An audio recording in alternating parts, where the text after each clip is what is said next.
kunin mo na yan para solve na, masolusyon na ang mga suliranin mo.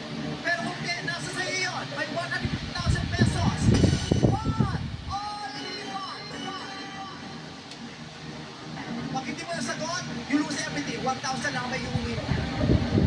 Lipat na lang po. Lipat! Kailangan mo tumawid. Sure ka dyan, Ate Duday? Opo. Happy ka sa 30,000? Opo. Makakatulong na rin po ko kasi mag-birthday po yung mama ko ngayong July 20. Ayan! Kasi kung wala birthday ka, sa katapusan mo makukuha niya. Hindi ako birthday ka sakto. Congratulations! May 30,000 yan! Ate, kasi kung nagpat ka, ito pa yung tatanungin kayo. Kung di mo masasagot, wala ka mapapanalunan. Pero malay mo naman, pag nasagot mo ito, dadagdagan mo yan ng 5,000. Okay?